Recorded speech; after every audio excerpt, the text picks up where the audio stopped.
na bino bozolanda Congo Promo eza bongo émission na bino bolandaka mingi à travers le monde. Topesi bino merci et puis matoni mingi ndenge bozo continuer ko soutenir toujours Congo Promo. Alors comme d'habitude tozala nkumu qui va mbote mbote ndeko Michel Lwangi mbote pe na balanda Congo Promo partout na République démocratique du Congo no pe bazali banda mboka vraiment ba merci pour la confiance et mbote vraiment ya mingi. Voilà, mbote ya mingi na sommaire émission na biso tokolobela marche ya ba chrétien catholique oyo tukosa malelo dimanche Congo ba catholique ba marché tokolobela pe nomination ça na pays territorial ba tebele ba CPI na nomination na te ba musu babi IDPS kande aganyaki ba musu babi IDPS te ezande IDPS ba fraction oyo ya mike nde e raflé ba musu babi tribalisme pe ko timing na ba territorial wana. Tokolobela pe déclaration à président Kagame wala ba ici processus électoral à 2018 na 2023 na ba question d'actualité et belé na kati ya Congo Promo y compris naufrage et salamaki na niveau ya Équateur na rivière Ruki et tozi bilan malheureux mais on peut ça quand même bilan au commis na moment où tourner Congo Promo. Alors ngaina kumu kivete tozana isengo ya koyamba Jean-Baptiste Bomanza ndeko Bomanza mbote ndeko mopanzi. Voilà, merci Jean-Baptiste Bomata. Nous avons qui va rapidement Coupe du Monde et ils ont évolué. Dans le moment où l'équipe Afrique nous avons déqualifié na niveau à quart de finale, Missa de Balongwe, disons 8e de finale, Missa de Balongwe, mi balé baké na 8e de finale, babandi à Kobeta. Impression on rapidement la qualification ya Sénégal et puis na Ghana. Impression en est valide de commissaire na Maroc. Biso toyebi ndenge football ebeta makana kanisi. Bato balanda kinga na ebisaki bango ke mutakozwa Coupe du Monde et vali Argentine et puis mutakozwa bato balandinga siko babomba image oyo. Pourquoi toyebi football? Omoni ndeko Michel, félicitations en Afrique, football est mati mais mawapo na RDC parce que ce que Tali entraîneur oyo a gagné Brésil aza Camerounais abetabal munyo sa yebi song soko yebi oyo lelo aza na Sénégal azali sénégalais. Il faut topé sa valeur na bana yamboka parce que toza capable na babilo gonyos tuwana. Toza capable neti biso bazwa équipe nationale na biso ba pesa Flora Ibenge. Voilà, les Congolais préfèrent aller prendre un expatrié na libanda ba pesa commission belé pas kabola mboko na ye tout ça. Papa Bomanza l'état de dans l'actualité, aux ala moi commentaire par rapport à la Coupe du Monde, est-ce que na ba match yango, est-ce qu'ils ont intéressé yo? Oui, ça qui intéressé nga moko naza sportif, nga moko pe na betabal. Si kana féliciter équipe Équateur, eza ko sala quand même honneur à province. Eza ko battre ba équipe oh eza de renommée na Congo. Équipe Équateur, équipe nini? Ah Céleste. Depuis combien on a quand ces de fête Tomi Balé Pamba. Le reste ba victoire na ba match nini. Pour une fois équipe Équateur eza komata eza ko gagner ba équipe mususu eza likolo bon monaki Renaissance eza quand même équipe à mona na Congo mais Céleste a gagné qui voilà donc alors Céleste ça comme gagner ba Renaissance donc comme nini alors Renaissance eza quand ndenge moko na Céleste voilà donc on dit mango so gagner ba imana quand même moi ba vite ba Renaissance ba ko donne ça ba 20 mais so dit Céleste au coup peut-être doit des places à aller à gagner félicitations à ba Céleste. Alors on revient sur vous marche ya catholique et 100 000 € Congo Mobimba va marcher pour na M23 va marcher pour na qui maison na mboka mais ba catholique bazaki vilipane na régime oyo à l'instant il régime Kabila baba na mona ba connaît ba ennemi tout ça on aurait pu attendre peut-être des badolo comme baba bimisa badoba marcher mais catholique o baba ne ko finga na bambongo babimi basali. Alors message nini o trouvé important na ba marche o ba catholique basali ça va changer quoi na évolution en mboka ndenge zokende tikanga nano na gumba moto pona mémoire ya bandeko babiso banso bazali kokufa pona bitumba ya est oyo volonté ya Kagame atako azako wangana o azako linga envahir Congo mais akebaka Congo ezali mboka ko sakana te atako lelo Kagame akomo bima pomba abosani te ke ba mayele bazaki na mboko oyo akenda ko zebembe ya biari mana na Rwanda Kagame akimaki mboka na ye na kanisi marche oyo église catholique esali mosala na yango oyo ya kodefendre population nakanisi moto moko akokondane catholique te pamba te tolandaki même na este kuna babomaki médecin moko ya mwasi ma sœur batumbaki ye na kati ya hôpital nakanisi catholique baza na raison ya koorganize marche wana biso nyonso mpe bachrétien catholique toza concerné na marche wana bakongolais banso balingi te kimia ezonga ekolo basangani na bakatholike esengeli kopesa bango longonya mpo bitumba ezali te kimia ezonga le plus rapidement possible tofélicite église catholique mpo église catholique ezwaka toujours initiative liboso nayokaki oza koloba baeglise oyo mosusu ifale badodo kamba oyo azwi seni apresente moto akomi président ya seni tout ça mais on s'attendait église catholique église protestante à la limite bazwa mais moto à église de réveil a présenté président ya seni tout ça mais bavilipande bango tout ça mais on aurait pu voir dodo kamba misa bato na balabala. Non, église catholique ezali église mère église catholique etamboli na kombo pe kaka bao nyonso wana ba chrétien. Non, ndeko Michel na ko papa Monique bino bota catholique. Non, ça sacerdoce c'est ça. Na ko pesa bimisa combien de bato à seni. Oui, réveil pe bimisi c'est pas un problème ndeko Michel. Papa Bomanza continue. Na lobby église catholique ezali église mère et koki pe koloba na kombo ba église nyonso parce que dénominateur commun toza ba chrétien. Toza ko défendre intérêt ya peuple congolais.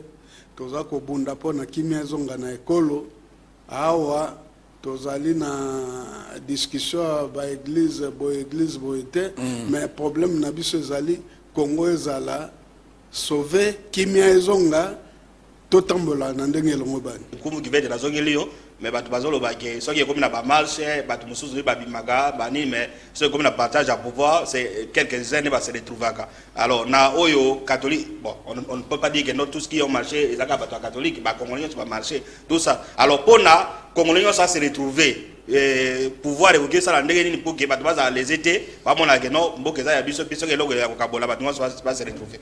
Merci ndeko Michel longa na oloba biso no doza exemple toti ko servir mon konzamboka na Grand Équateur mais lelo récompense ezani c'est-à-dire ba congolais nyoso baza ba congolais tango Kagame azofinga wana azofinga ka Félix Tshisekedi te azofinga biso tout ba congolais azofinga kaka province moko songolo te alors soki eloko ezali pona ko défendre mboka bazwa batu o baza capable na côté armée na côté agriculture na côté à tout domaine on a kotanga te total ka ba province te total ka te oyo ndeko nanga te total batu oyo bakozala capable pona ko défendre Congo olanda ka batu bazoleka pona ba province nde bazoleka pona ko réclamer que bango baza ko se retrouver te ce n'est pas normal ce n'est pas normal.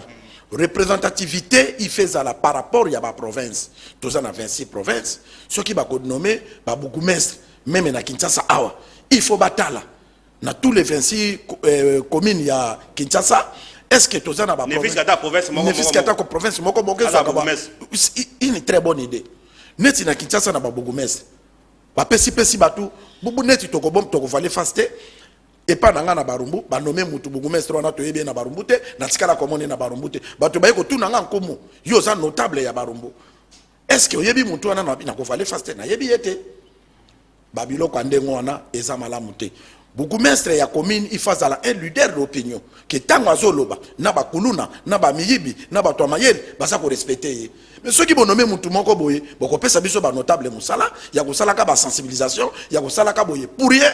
Or que l'État a censé na ba nomination tangue salamaka il faut batunaka batalaka batunaka ba service est-ce que muto soki to tie place wana akopeze comment yo kozwa mutu ya barumbu onome ye na ngaliem bana ngaliem ba yebi ete ozi mutu akimbatek onome ye na barumbu ba yebi ete ozo mona te keza mobulu pour te dire na question non que ndeko Michel Félix Tshisekedi a la chance parce que ba congolais nyoso bada derrière parce que azamo na mboka. Banjiro Kagame azofinga ka ye mon côté azofinga tout congolais parce que biso ne to fotaki Félix Tshisekedi donc soki ba nomination zo salama makambe zo salama congolais nyoso a bénéficié pour na mutu nyoso peza la teke kana ba marche ndenge ba catholique ba bimi na nzela wana est-ce que batali ke non ngana mona na ngaza ministre papa na ngaza boy batali mboka total à Congo total à Congo que total à ba parti pris. Voilà, c'est ça. Alors, ndeko bomaza olobaki yango nkumbu pa uti koloba yango makambo ya Kagame natangi o auti ko sa déclaration makambo ebele o Kagame alobi bon, on a déjà entendu, il n'y a pas de nouveau, mais il y a quand même un chef d'état sur on peut prendre ça en considération pas ou bien mettre ça en doute. Kagame alobi que Félix Tshisekedi a gagné l'élection en 2018 de l'Union Sahebi. Alobi que azana posa reporter élection sous prétexte ya makambo ya ba guerre ainsi de suite. Alors message à Kagame, est-ce que ça net ministre la communication à l'objet que alinga diviser ba congolais alinga vilipane mo Mboka ou alors alobaika tika aloba. Autrement dit, est-ce que Kagame en tant que président de la République et pas le président de l'Union africaine c'est lui makamazo loba peut-être ils ont un sens. Vous avez la parole. Nakanisi Kagame a raté l'occasion à kokanga monoko na ye. Et puis Kagame azali bon exemple était pour na makambo tali maponami. Ye na mboka na démocratie ezali bipa yaza kotindaka baboma ba opposant même na mboka bapaya ba opposant akotsa bango boloko telelo. Est-ce que Kagame akoko lobela makambo etali élection soki omoni Kagame akomi koloba ndenge wana, c'est-à-dire étape psychologique na ye ekomi dérangé. Parce que Kagame a avantage, surtout avant l'état de siège. Il y a Kagame comme premier producteur et à Coltan Dengeni. Au moment où il y a des gens qui traité qu'on n'est pas dans ici, nous avons Kagame. Problème à Kagame. Mais à ce qui est congolais, avec la richesse, là aussi il ironise. Azo ni mangote. Azo ni mangote monde entier, il y a bien monde entier yebi yango toza kozela pe rapport o eza koya conseil de sécurité si makambo etali Congo na moyibi oyo Kagame aza koyiba na mboka na biso conséquence maloba lobi na nini yo kanga na epsa nana Kagame réponse moko na repesa epe ya mokuse eza lokwa balanga nzembo na biso baloba lokwa ba Kofi Olomide koseka ya moto akwe na velo Kagame aza koyeba lisusu eloko akosala te ba avantage nyonso ya banda kozwa wazozo ngo lisusu te yango ane komi kolobisa ye. Est-ce que vraiment vous vous rendez compte tozana Union africaine tozana ONU un président de la République est digne de ce nom oyo aza penza na étoffe ya président abimisa malobo Kagame abimisi, c'est-à-dire que Kagame est aux abois. Kagame est aux abois. Yango wana esengeli biso awa. Tout ça là est fort. Mokonza mboka. Il faut requinquer notre armée. Est-ce que Kagame à son temps pouvait ouvrir sa bouche? Nakoloba même sa bouche. Il pouvait ouvrir sa gueule.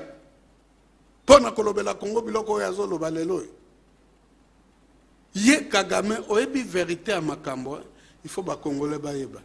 On a un groupe armé na Congo. L'auteur numéro 1 c'est Kagame. Depuis Afdel. Yango wana ba avantage oya mi pesa katango Afdel yaka awa. Lokola komi ko perdre yango a komi bilobela.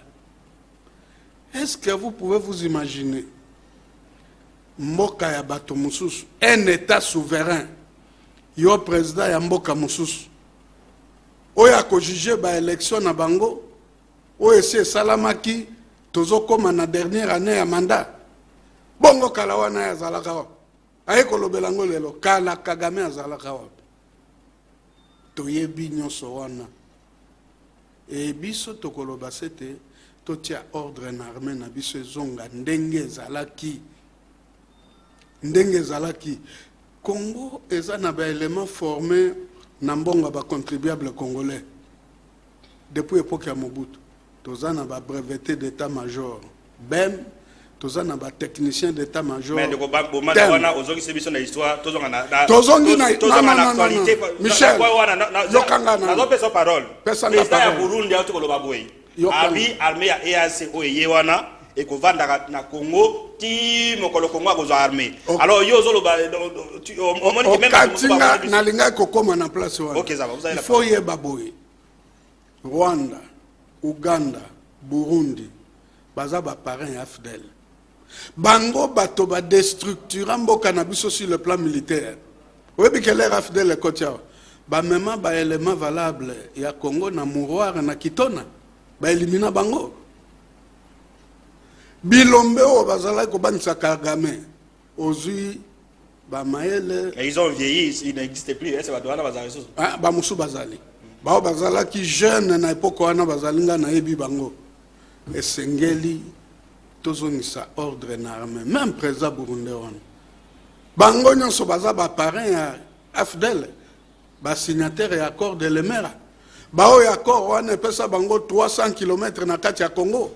Ba o ya accord wana pesa bango nationalité congolaise.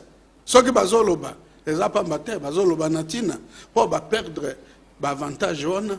C'est pourquoi il faut baloba. Yo mboka ya bato mususu. Yo loba to kolongwa te, il faut armer wana ezonga armer makasi. Mboka ngo ya yo. Na mutuna yo mo répondre na ozonga lo to loba makama territorial so aussi fait partie de l'actualité pour rapidement. Conséquence à maloba ya Kagame zaneni ba congolais ba ko na balabala ke Félix Bima o gagner élection rapidement. Ndeko Michel Nalanda qui même ministre de la communication, confrère Patrick Mouyaya, confrère dans le cadre ancien confrère dans le cadre de la journaliste, pour te dire que tant que lobby qui est divisé par Congolais, non, il faut pas s'en par Congolais Kanda. Parce que Bisso a voté président à Bisso, Congolais sont libres, donc qui a voté Félix Tshisekedi, va publier l'élection, ayokate ke bato ba kufi. Va publier l'élection ayokate que province moke se révolté mapona na biso eke na kimia tozo tonga mboka na biso na ndenge na biso ba congolais parce que toza na président de la république to na assemblée nationale to na sénat do ba institution ya république eza ko tambola malam ye mopaya apesa biso leçon akokabola ba congolais te kutu ya linga ke lo bandeke epesa ba congolais kanda eloko ngana ko lobezani ni Ndeko Michel c'est-à-dire ba mongo baloba parce que balimbisanga ko promettre pour na mokili mobimba non ngana za mongo il faut na loba na ko traduire Kagame utako sala discours na sali na français te asali ngo na monoko na bango et bato baza ko traduire ba utandi lombe bana lokoko c'est-à-dire papa somba ba mafuta nyoso na ndako mais bana makole sala ba géographie mama pakola kabana mafuta anate c'est ça nous les Congolais tozana ba compétence nyoso ya kozwa basoda ya makasi bato ya mayeri o bakopesa mokonza mboka ba idée bato wana baza libanda parce que baza na mbongo te mais ba producteur o ba mongo ba bengi ba ekunde saka nde baza pembe na chef de l'état Ndeko Michel biloko Kagame lobi na biso jamais to kolobake to minimiser yango ou bien to kabwana ou bien to lobake ba votaka Félix Tshisekedi te et bien jure ndenge nini to ko réfléchir ndenge papa zo loba na ba histoire passée parce que Mobutu azalaka nzambe te Mobutu abandaka koliaka biloko ebela mais par rapport à zalaka na bato baza compétent nde ba komisa qui est fort c'est ça oyebi Mobutu azalaka ndenge ni ba betra biso lisolo na papa moka lobi Mobutu azalaki soka komi na quartier atali jeune moko kuluna azuiye atie na honneur amoni mutu boy azuiye na université ba okende ko dénicher bato amayele c'est ça biloko biso to koloba na président de la république comment état monsieur zolobake na tindi moi 100 personnes bafanda wana sti Congo à cause armée ils injure voilà Ndeko Michel pour Ndeko Michel pour na kolobake Congo tolongo l'esprit à tribalisme tolongo l'esprit à oyo parti bo toluka ba compétence to tia na place ngana ko proposer nini mokonza mboka asala tourner na ba province a recruter ba jeune ba former armée élection pas na biso Kagame zo wele l'élection po ba tia mbongo ba voter rwandais on monte ba tiko filtrer service moi to landi na TV Nairobi ba on comprendre élection et ko apporter biso nini mboka na biso zo fingam mokonza mboka sala tourner na ba province a recruter ba jeune a tia mbongo ba former ba jeune wana armée ya makase ko na mboka parce que richesse to zo kumisa soki to za na armée te et ko commander ya bapaya voilà alors nazokeli o Ndeko Bobanza tribalisme to condamné alors na ba territorial awa na ba fait ba lobby bato ba nommé na Kasai ba AT, ba maire, ba ATA, il n'y a pas un Katangé ba nommé Kabakasai. Par contre, na Katanga kuna ata Kasai moko azate. Na ba province mususu ba nommé kanga ba IDPS ba mususu ba IDPS ngope ezaki o dupliquer ainsi de suite. Alors lecture ni oza ngo na ba nomination na parce que ba doit se retrouver te tribalisme ko ti makas ba moko kane ba bimi ba maire ainsi de suite. On répond comme ça donc na ba dossier équateur ba naufrage. Non, je crois que loko liboso pour n'angazali satisfaction. Il fallait que le président a nommé un petit territorial parce que c'est constitutionnel. Tant que l'élection urbaine, municipale et locale, Salamina noté, le président a un pouvoir économique, c'est ce qu'il a fait. Mais, au début que tango la nomination yaka, batonyo so basepe la gâté. Toki ba son de cloche par-ci par-là. Nayoki même na une des provinces démembrées à Grand Katanga. Ba membre de personnes zoloba ba sepelite ba lobi sur 5 territoires et pas na bango kuna ba tonyo so ba nommé ba membre les amis de Guilé Nyembo il était de cabinet président là mais il y a d'abord doit préparer ba ordonnance c'est normal UDPS bazali déçu ba sepelite ngamoko na landi yango na ba radio et là kotoko senga parce que Congo ezali Congo ya biso banso. Tango va partager la responsabilité Zali, qu'on tenir compte des uns et des autres. Équilibre géopolitique. On a pas bitumbaï de pese bundela yango. Mais je crois que non, je crois que je crois que effort il faut salama na sens wana. Mokonzi mboka azala matona ya kotandama. Ayoka banani bazali kolela atuna pourquoi et puis dans l'avenir koluka correctifier tir et puis ba konomé kaka pour le plaisir à konomé il faut batwana bazana cursus voulu parcours na bango ezani voilà basala nini na vie baza koluka bazala nommé pour quel objectif voilà et puis à son temps, je me rappelle, moi, le ça la politique, service d'intelligence, c'est pas n'abisso il faut en afficher à moko na moko. Nous, à son temps, on avait des fichiers et même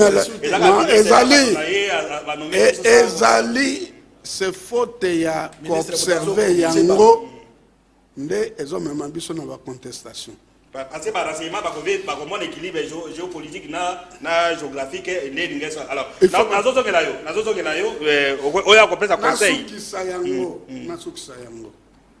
Congo ezali mboka ya biso nyonso. Eza lokole pa na biso balobaka bomengo ya papa. Bomengo ya papa eza ya bana banso. Omoni papa aza na bano ya boti ye moko na mwasi na basi na ye. Aza na bana famille. Aza bana bande kwa basi bande kwa mibali. Tango ekomi tango a partage il faut tenir compte na bana wana moko pour la paix sociale. Donc je crois que na République il faut tambola ndenge wana. Donc Congolais ça se retrouver. Alors tokei na Mbandaka il y a eu naufrage na rivière Ruki, bateau MB Luando 2 il y a fondation Widal et tout à qui baleinière na niveau ya 32 km na nord en Mbandaka naufrage bateau bakufi. Alors le bilan est sikoyo to commune na Congo Pomo azo pesa information à sika 6 morts au monani au Bakundi. Donc alors tout la nana no reportage oyo ba image ndenge masu e salama ki comment incident salama ki ndeto ya koloba na kati ya Congo Pomo awo. Ruki, une rivière aux eaux noirâtres, dangereuse par sa profondeur et d'une largeur pouvant atteindre 1500 mètres dans certains endroits. Pendant cette période de pluie dans la région, les campements situés tout au long de ces dérives sont sous les eaux, comme l'attestent ces images. C'est dans cette zone en pleine forêt équatoriale qu'a lieu lundi 28 novembre 2022 à 4h du matin l'abordage entre le bateau MB Luando 2 en partance pour Boinde et la baleinière en provenance d'Ingende pour Mbandaka au village Loaka à une trentaine de kilomètres de Mbandaka en amont. Les chocs étant forts, la baleinière a coulé. Au lendemain de l'accident, l'engin flottant est devenu une coquille vide.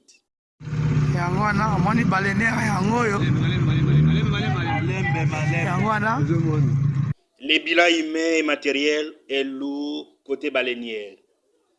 4 décès, 93 rescapés et toute la marchandise submergée dans les eaux profondes de Rouki. Par contre, les 8 membres d'équipage du bateau MB Luando 2 ainsi que leur cargaison non connus. Aucun moindre souci. Le gouvernement provincial de l'Équateur, chapeauté par le gouverneur Bobolo Kubolumbu, a dépêché une équipe sur le lieu pour porter assistance aux rescapés et aux membres de leur famille ainsi que l'organisation des obsèques dignes pour les 4 victimes déclarées. On signale également une participation active et remarquable de la Fondation Bomingo, du député national Freddy Bompanze, élu d'Ingende, qui a pris également en charge le rescapé en leur fournissant une assistance médicale et humanitaire composée de plusieurs biens. À l'heure actuelle, le bateau MB Luando 2 est immobilisé au port de Bonkita, à Mbandaka, en attendant la décision du procureur du ressort car l'accident ayant entraîné mort d'homme. Voilà. Comme qui va être dernièrement à monsieur Lekaki, tolobai ke ndeba otsala ba marche contre le ministre Guy Luando na mboka na eza bien te ndeba lobaka monoko na nganga ti ba incident la masua na ye ko sala batu bakufi ainsi de suite ba masua baleinière et perdre biloko nyonso limo ainsi de suite alors bato ba ebele ba qualifier biso inzo na ba monyoso o ba finga ki ba musudu na ba groupe WhatsApp na bango ba retirer biso ba conseil biso sans autorisation na biso so bolongoli ça vous concerne tout ça mais on n'a pas résolu les problèmes to ba ndeko ba age ba match ne sala e cause la bien pour na été alors accident sala on sait que c'est un accident mais lié na masua na quand même on peut s'inquiéter on lo bani ndeko qui fait et là quand on a kolobé dans ndeko Michel ndeko Guy Luando il faut changer cadre na ye. Problème andeko ezali ya lingi bakumisa ye alingi bato bakumisa batu nyonso bapembe na ye eza ba producteur eza na moto ya ko reprocher ete omoni nzambe tanga tinda ke loko chaque moment ayebi pourquoi oyebi Jésus tanga ayaki pour na maison perdue d'Israël ayaki pour na maison perdue mais tango ba israélien babwaki ye ndatali monsieur pas ba nation mais Guy Luando tanga ayaki bandeko ne babwaka ki ete bayambaki ye bapesaki ye nyonso.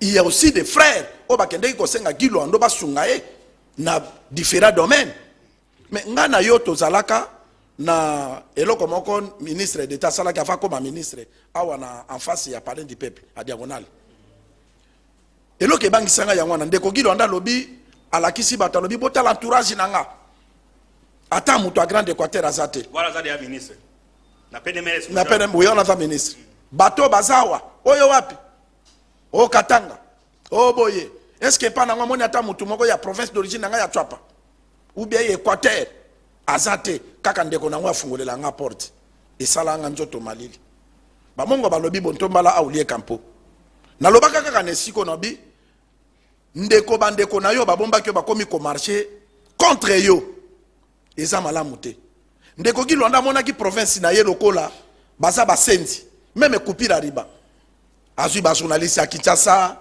ba journaliste ba uti poto akende kola sabata bwendeke bango baza basenzi bato babi koloba français babi kolata veste eza bato wana auti kotinda mona mwasi moko na bwende na ye koloba je n'ai jamais vu ça na uti kuna pona bata bwende bakamwaye c'est un grand village bwende un grand village bwende merci beaucoup mboka na yo soki babandi ko marcher sur yo et pas na biso ba bantu eza malamu te tabali akamakala mine ko makamwindo mokolo wana te bakoko bapesi yo mbongo parce que nyonso tosala kawa nzamba yebi ndenga pambolaka chaque motu bapesi yo mbongo okomi na bozwi mais bozwi ozwi okomi ne marteau pour no boma population alors bakoko bako se révolter biso ngai na botami ne bali na koli ne bali na luka kabwatu na boma mbisi masuwa eza na projecteur amunene eza na combien de mètres pour masuwa kende ko tuta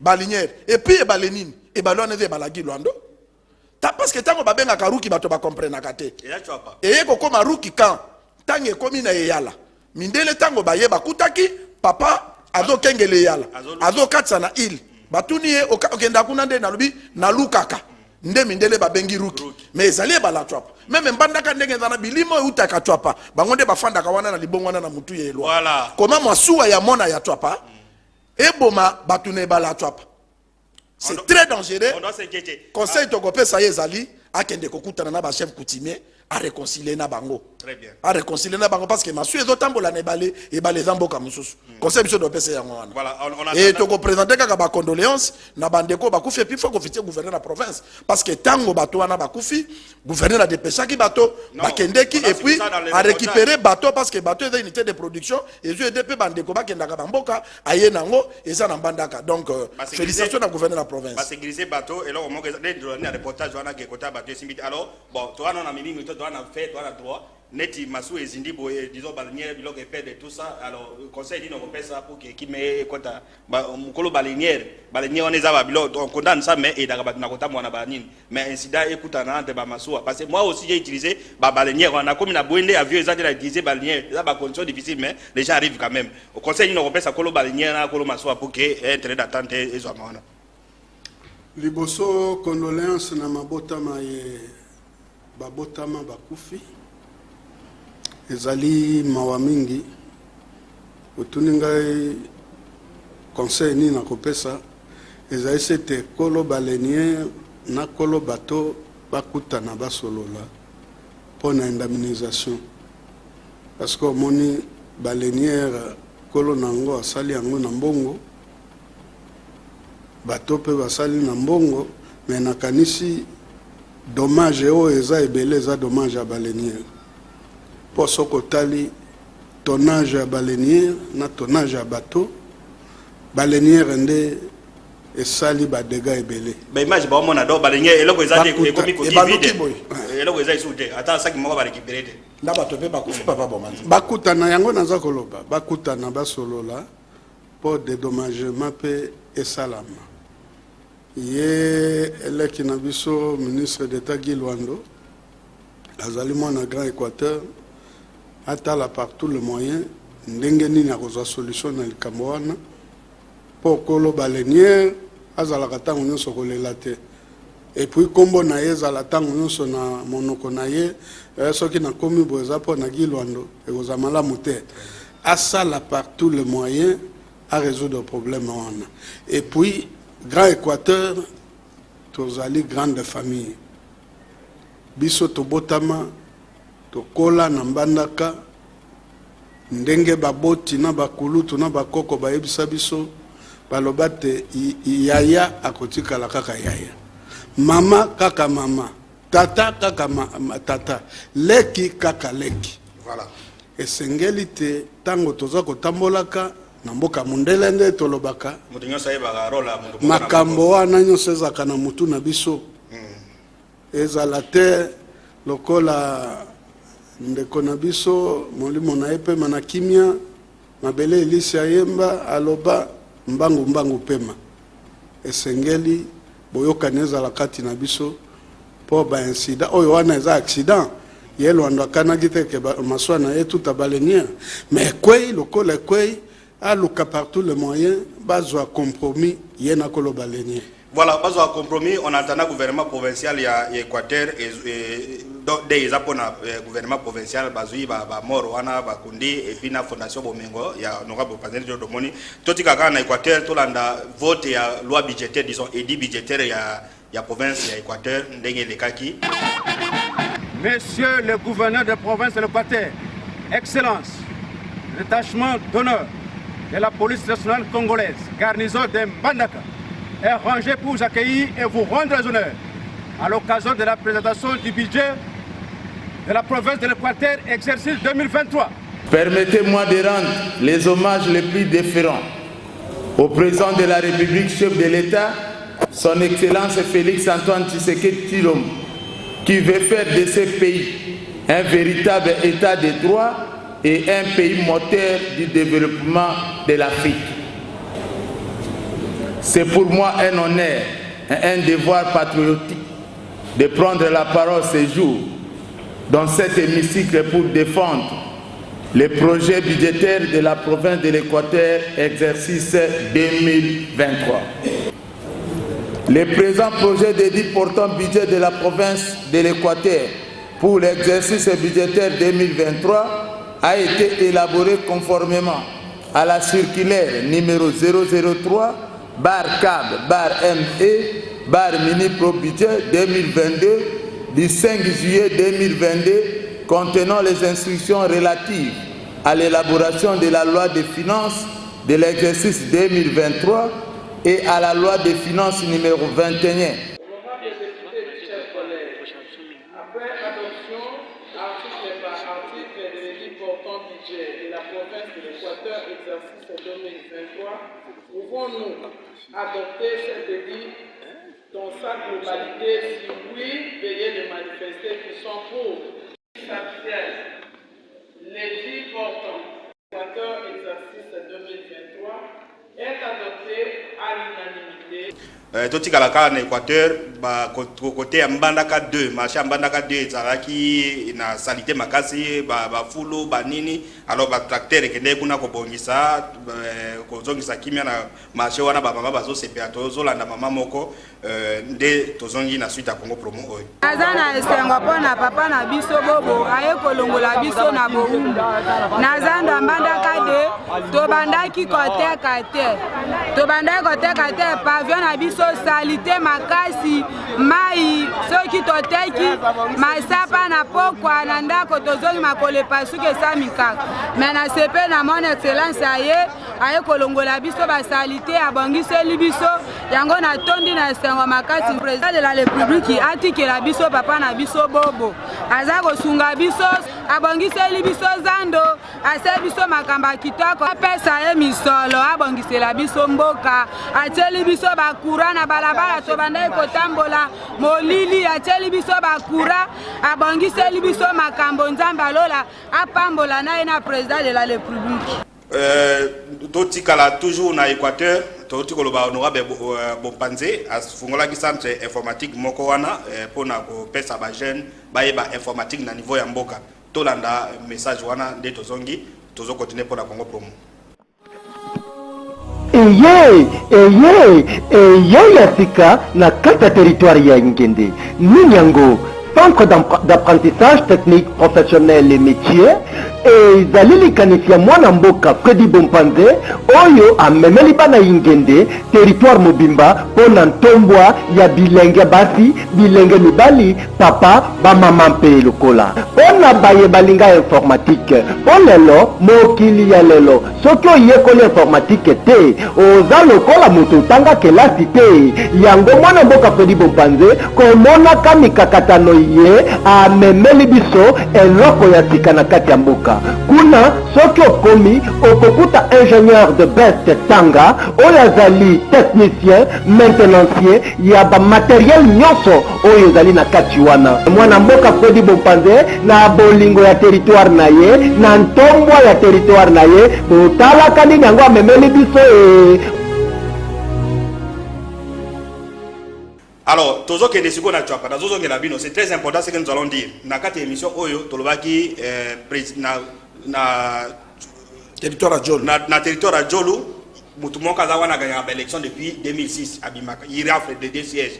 Mutu angweza gouverneur bongo koi et puis ba invité ba yaka a ba bi ke facilité parce que Bokilo na ye o aza chef d'antenne ya Seni aza Bokilo na ya bala petit Seni ya papa mo maman moko depuis 2006 ti lelo azalaka wana yango yo bo mazo na ba élection zo akité c'est entre autres ya bato moko ba gagner Seni alors babi réseau za ke mutuana aza wana et puis mutuango pour le moment a auto recruter à chaner bato baja électoraux alors Congo Promo ezaki na chance ya kozwa président ya chef d'antenne ya Djolu o bato ebele baleki awa babi président Seni a longola et tout ça alors tozwa ki interview na kati interview na on lui a posé trois questions aux essentielles bon makambo ya libala wana c'est important bien que et que ça a influence sur les résultats est-ce que aza prêt pour na kolongwa wana pour na élection démocratique abi ezo dépendre na ba contestation c'est la réponse qu'il a donnée ba bureau fictif eza kuna neti epé bongo ça n'existe pas mais misaka bongo na banani après si réponse mais nini donc le bloc à lobby apparemment ils ont concordé na oyo le bamé na Congo Promo to na chef d'antenne Longoli ya Djolu par rapport na makambo oyo le kala Djolu né dozongi pona suite disons pour la Congo Promo lelo. Vous travaillez à la CENI, vous avez confirmé Mais vous travaillez également au niveau de l'EPC en tant que directeur de l'école primaire, n'est-ce pas? Je vous dis, monsieur, toutes ces questions-là, si vous aviez reçu une information de l'un ou de l'autre côté, là, ça ne m'engage pas parce que moi, je travaille à la CENI il y a longtemps et je continue à travailler. Il n'y a pas de compatibilité entre la CENI et le service. Non, moi, je suis à la CENI. Mais certaines personnes qui estiment que pour que les élections de 2023 soient crédibles, ouvertes et démocratiques à tout le monde au niveau de Djolu, on doit demander au président de la CENI de vous changer, de vous permettre de vous envoyer dans un autre territoire de la Tchouapa. Si cette idée arrive, est-ce que vous serez prêt à aller dans un autre territoire? Je dépends de la hiérarchie et moi, la hiérarchie commence ici au niveau du chef et au niveau du sommet. Là, lorsque vous dites ça, ce n'est pas à moi de décider. La hiérarchie va décider pour moi et l'arbre. Est-ce que vous avez la liste exhaustive de tous les bureaux de vote qui sont à Djolu, qu'on peut les identifier, qu'on peut les trouver dans tel village? Jusqu'à présent, on ne parle pas de sites de vote parce que nous ne sommes pas à la période des élections. Toutes les écoles là qui ont été retenues au niveau des élections antérieures, ils ont des adresses physiques qu'on peut trouver dans tel village, dans tel secteur, dans tel groupement. Il y a des centres qui sont connus dans des villages déterminés. Et là, vous me parlez des écoles fictives, et Bongo, ainsi de suite. Moi, alors, si vous posez un problème pour telle ou telle autre personne, là, cela ne me concerne pas. Qui se taise seulement. Et un jour, s'ils seront en mesure de me remplacer, ils vont me remplacer et on saura ce qu'ils vont faire à cet endroit-là qu'ils ont envie. Ils vont voir ce qui va venir après. Voilà, on commence qui va être Hollandi, chef Longoli, il confirme effectivement qu'il y a un chef d'antenne. Mais au même moment, lui a posé la question, parce que à la chef d'antenne à Séni, à la école primaire, ce qui ne se fait pas dans le Congo. Au Yosa, chef d'école primaire, au chef d'antenne, donc il cumule les deux, à confirmer à mon anil. Tout pour une élection démocratique, est-ce que vous avez prêt à Rolongwa? Batia Moutoumousou, Sunde Badwa Sengi, à l'objet des pannes à Séni. Alors, au commentaire, Magamini à l'objet, autrement dit, c'est que Congo Promo n'a pas évité la personne attitrée a confirmé en OK, Aza doublé, Aza na double fonction et puis Aza une influence dans l'élection qu'on a. Merci de commissaire, je remercie le gouverneur de la province pour la Kobongisa ville en Bandaka parce qu'ils allaient miroir la Grande Équateur, ce qui est l'homme au Konzamboka parce qu'il y a que très bientôt, ma la fatigue est très en Zela Zoken Bandaka, à Kokuta Bamama na Bafoulouté, il faut bafouler longo à Bobo Bolo Kazo Longo Lango, Yokaki même besoin de vidéos, mais ces vidéos, félicitations. Biso Toku Misaka ba qualité. Toku Misaka te pour un sentiment. Awa toi moto. Les loba tu vas comprendre que comment qui fait des commissaires de Bazalaka Bato Abatute, Bazande Batu Yamboka. Félicitations à Bobo Boloko. Des commissaires, ils passent. Et puis, Bato Balingue Biso parce que tu as des informations en source. Bato Baleka Awa. Pour na koloba ke balongo la bongo gouverneur la province bato bamona ki lokola biloko tozolo balongo la chef d'antenne wana parce que bongo azo gagner élection kuna na tricherie bakanza ki lokola dans lokuta. Question de savoir au Congo promatuni est-ce que aux directeur école primaire aux appels sous chef d'antenne à lobby et compatibilité moko ezate donc accepter bon atayo moko ba congolais belé bazana misalate mutu moko za chef d'antenne Moutoumon Kaza directeur d'école primaire, Kakaye Moko. Est-ce que Oebi ba bureau fictif neti épée bongo abibo makamane italiété. Mais il n'a pas nié. Moni bureau konazo loba awa auto lobaki ke mokonzamboka atala ka makambo biso tozo loba awa. Parce que population ba kozo makambala mote ba kena ngi pas chef de l'état. Ba koye bisaka ka biso to yebisi mokonzamboka. Donc pour dire que province ya Tchouapa kuna eza royaume bongo na vice gouverneur na yeba longola bango balongola pe nani chef d'antenne wana ba changer ceux qui va pas kolongole batindata na ikela batindata na monkoto mais alongwa na Djolu parce que ekoki ko créer mobulu to lobeli likambo président fa oyoki ye moko chef d'antenne après ya kolongwana ceux qui va continuer balongoli et puis ba école fictif okende kozala plus de 14 écoles to lekisi yango awa to kepe kotika ba copie yango et pas ministre EPST Tilelo, sans suite. Je reviens sur toi. Alors, Papa Bomanza, Bino Baïdé, c'est vrai, voilà, pouvoir. mais nous craignons fort dans l'élection. Au moins même dans le territorial, tout le monde est dessus. N'a pas IDPS sur le a faux, mais entre temps, nous avons préparé le terrain, nous avons chef d'antenne ainsi de suite. Les communes par rapport à l'élection transparente, que nous avons gouverné, nous avons préparé le terrain et que nous avons IDPS bien que vous avez le président peut-être il peut remplir la zone, mais vous avez député et puis vous avez il faut que géopolitique puisse la respecter, y compris dans le niveau de l'Équateur. Ngai nazana mais ba député ba deko senga basi bazoki déjà ba monyo sobe ba ko na parti arep bino IDPS bozo da mo côté l'idée mais tozana démocratie biso to prenaka démocratie moto na moto ça la choix na yi ata ba dribbler bino ita bino te non yo ko dribbler il faut dribbler tiabi ce qui a solo lobby au dribbler mais dribbler tiabi mais ce ko dribbler au tiabi te mais résultat ezali bazo zo ba province bazo déjà no rubangi bazo mongala omoni eloko na koloba eza yango il faut biso na niveau ya IDPS to tia ordre c'est ça omoni tozalaki na 1995 moi mikakatano ekotelaki biso mais tosalaki conclave ya Bondeko. Conclave à Bondekonde, Tobimisa, le premier secrétaire général, le fait docteur Adrien Pongo, est parti et Zoa qui est là. Ndena Tangoana, Ngana Komaka, secrétaire national en charge de la communication média, porte-parole. Il faut ordre et quota. UDP Cézanne a un document officiel, les textes constitutifs, il faut ordre et quota pour partir à l'ordre de bataille. Pour que dans l'élection, pour éviter que ba infiltrer, ba ya des fois condamné puis on a place à UDPS et ça malamoté. Je crois que haute autorité de référence à Zarolandangai pour azaper compagnon d'élite. OK. À continuer à côté là ndenge ba affrontement za ko sala maté et ça bénéfique pour na parti. Voilà. Il faut qu'il y ait un conclave qui va remettre de l'ordre de sorte que parti et qu'il y a libosona kosuki sana likambo c'est très important. Société au so de fort et kataka banzete za na bandun.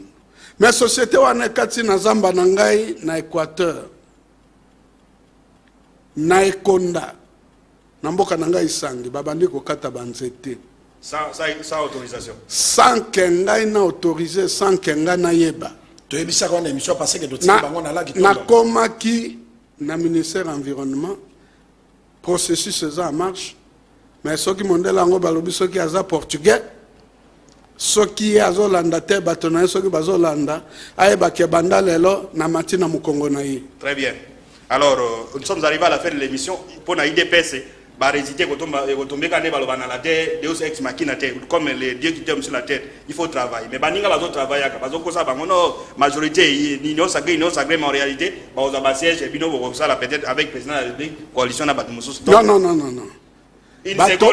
une seconde batoana il faut bailler baka que UDPS est qu'on servi de marche piété. Voilà. C'est pourquoi dans le lobby il faut conclaver ça la main pour tout tia parti à ordre de bataille token na ba élection to battre rappel de troupes ba profiteur ba ya ko saisir occasion wana te omoni ba tomususu ba kenda ba élection na photo ya Tshisekedi na kombo ya UDPS ba tika ba parti na bango mais ba to wana lelo yo baza même pas na union sacrée babima. Alors, comme qui va être 30 secondes. Merci, Ndeko Michel, merci Papa Bomanza, parce que Otolo na Kalelo, il y a un de Tokoli à lobby. Il y a un Ndeko Michel à inquiété parce que biso do zomon peut-être bino bozomon ate. Biso do tambo na ba province to moni ba makambebele, ba toka ko batana union sacrée, ba position batana ngo contre IDPS, mais IDPS azola monkate. Et loko na kolobaka ke biso awa toza ko sala musala, ba député ya minene lokola ba honorable Bopanze. Ala la ka toujours pour na souci ya population naie. Pourquoi il y a collecté ba élément et pourquoi on féliciter toko senga pe na tous les 26 provinces batinda ka ba élément na bango pour na to na Congo promo toko pesa pe moi conseil kuna kota président de la République pour nanga pour na ba congolais élection absolument apporta ka biso rien mboka na biso zo finga ma mingi Ndeko Michel j'insiste to former armée si ça veut dire que l'homme konza mboka former armée ata pendant 2 ans ngai na kondima yango parce que ba milieu donc une élection et ça quoi apporter biso le finga kaka que tous en l'autre côté élection la démocratie aussi donc qui nous devons y arriver démocratie ça cela n'interdit pas que vous armez c'est parti d'amo adigo gande moko boso ke nini non mukolo ba ko koma na armée ça c'est une injure pour nous tous en ba mibali mais to ko former mete merci beaucoup Nkumu qui va être l'émission Congo pour nous continuer na télévision na satellite na TNT na ba réseaux sociaux ndeto kuta ina poste koya merci